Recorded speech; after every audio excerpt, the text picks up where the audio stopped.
ଭରା ଆଶୀର୍ବାଦ ଆଜି ଆମେ ବଡ଼ାମ ଠାକୁରଙ୍କ କୋଳରେ ଜନ୍ମ ନେଇଛୁ।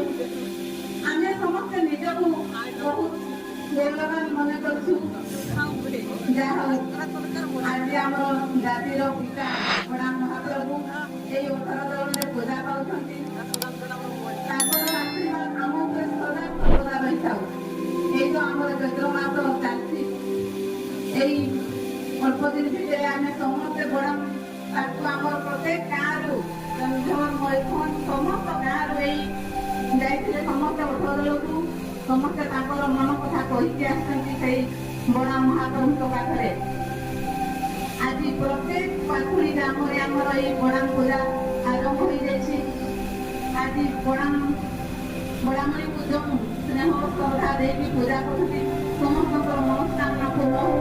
ଆଜି ଯେଉଁ ଆମର ଝୁଣ୍ଟାପୁର ଭାଇମାନେ ଆସୁଛନ୍ତି ସେ ବି ଯେଉଁ ହୃଦୟ ଗାଁକୁ ଯାଇଛନ୍ତି ତାଙ୍କର ସେ ମଙ୍ଗଳ କାମନା କରିକି ଆସୁଛନ୍ତି। ମୁଁ ଏଠି ମଧ୍ୟ ଯାଇକି ତାଙ୍କୁ କହୁଛି ତାଙ୍କର ସିଏ ବି ଯେଉଁଠି ପ୍ରୋଗ୍ରାମ କରିବା ପାଇଁ ଯାଉଛନ୍ତି ତାଙ୍କର କିଛି ଅସୁବିଧା ନ ହଉ। ଆଜି ଏଇ ଆମର ଶ୍ରୀନାଥପୁର ଗ୍ରାମର ସମସ୍ତ ଘରେ ଘରେ ଯେଉଁ ବଡ଼ାମ ଠାକୁର ପୂଜା ପାଉଛନ୍ତି ସମସ୍ତଙ୍କୁ ଆଶୀର୍ବାଦ କରନ୍ତୁ। ଆଉ ଦେଖାବି ଏଇ ଗାଁର ଅସୁବିଧା ହେଉଛି କିଛି ଅସୁବିଧା ନ ରହୁ। ଆମେ ଏଇ ଐତିହ୍ୟକୁ ମାନେ ଐତିହାସ ଯେମିତି ଆମର ସବୁବେଳେ ବଜାୟ ରହୁ। ଯେତେ ବି ଆମେ ପାଠ ପଢୁ କି ଚାକିରି କରୁ ବିଦେଶରେ ରହୁ ଯେତେବେଳେ ବି ଆମେ ଗାଁକୁ ଆସୁଛୁ ଆମ ବଡ଼ାମ ମହାପ୍ରଭୁକୁ ମନେ କରିବା। ତାଙ୍କୁ ଏଇ ପ୍ରତ୍ୟେକ ବର୍ଷ ମନେ କରିକି ତାଙ୍କୁ ଆମର ଗାଁ ମୁଖିଆ ହିସାବରେ ଆମେ ପୂଜା କରୁଛୁ ଆଉ ତାକୁ ଦୁଃଖ ବି ଜଣାଉଛୁ। ମୁଁ ତ ନିଜକୁ ବହୁତ ଧନ୍ୟ ମନେ କରେ ଏଇ ପାଖୁଡି ଘରେ ଜନ୍ମ ହେଇକି। ଆମର ପରମ୍ପରା ଐତିହ୍ୟ ବହୁତ ଭଲ। ଏମିତି ମାନେ କଣ ଡେଭଲପମେଣ୍ଟ ହିସାବକୁ ଚାଲିଗଲା ବେଳକୁ ଆମର ଯେଉଁ ରହିଛି ମୁଁ ତ ଏଠି କହିକି ଯିବି ଯେଉଁ ଆମର ଅଛି ପୂଜା ପର୍ବାଣୀ ପାଖୁଡି କୂଳର ବାହାଘର ହଉ ଯାହା ହଉ ସବୁବେଳେ ମୁଁ ଆଜି ଦେଖୁଥିଲି ମାନେ ଏମିତି ଫେସବୁକରେ ଆଜି ଆମର ବିଜୟରେ ଜଣେ ଭାଇ ବାହା ହଉଛନ୍ତି। କେତେ ଖୁସିର କଥା ଯେତେବେଳେ ତାଙ୍କର ଆସୁଛନ୍ତି ପୁଅକୁ ସେଇ ଗାଁରେ ତାଙ୍କର ମାନେ ଚାମୁ ନାଚ କରିକି ତାଙ୍କୁ ମନାପଣା କରୁଛନ୍ତି। ସବୁ ସେଇ ପରମ୍ପରା ସବୁବେଳେ ମାନେ ବଞ୍ଚି ରହୁ। ଯଦି ଆମର ଅଲଗା କିଛି ବାଦ୍ୟଯନ୍ତ୍ର ବି କରୁଛନ୍ତି ଆମ ମାନେ ଇତିହାସ ଭାବେ କିଛି ରହୁଛି ମାନେ ସେଇ ଚାମୁ ନାଚଟା ବି ଯେମିତି ଆମେ ବଜାଇ ରଖିବା ସମସ୍ତେ।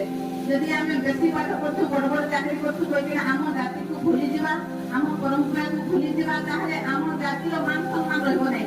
ଆଜି ଆମ ଗଭର୍ଣ୍ଣମେଣ୍ଟରେ ବି ଯେତେବେଳେ ଆମେ କଥା କହୁଛୁ ଏଇ ତ ଭାଇମାନେ ଯେଉଁ ପାଇଛନ୍ତି ଏଇଟା ଏଫଡିସି ମାଧ୍ୟମରେ ପାଇଛନ୍ତି ବୋଧେ ଠାକୁରା ନା। ତେଣୁକରି ଆମର ବି ଯେମିତି ଆମର ରେକର୍ଡଟା ରହୁ ଆମର ମାନେ ଆମେ ଯେମିତି ଆଦିବାସୀ ମାନେ ରହିଛୁ ଜାତି କୂଳରେ ଆମର ଯେମିତି ଆମ ଜାଗାଟାକୁ ପରମ୍ପରାକୁ ବଜାଇ ରଖିବା। ଆଜି ଆମର ଚାନ୍ଦା ଦିଆହେଇଛି ଏଫଡିସି ମାଧ୍ୟମରେ ଯେଉଁ ବାଦ୍ୟଯନ୍ତ୍ର ଆସୁଛି ଶାଢ଼ୀ ଦିଆହବ। ତାପରେ ଆମେ କଣ ଦାବି କରୁଛୁ ଆମର କଳାକାର କଥାରେ ଯେମିତି ଲାଗୁ ରହୁ। ଯେମିତି ଆଜି ଆମ ବୟସ ଭାଇମାନେ କାଲି ବୃଦ୍ଧ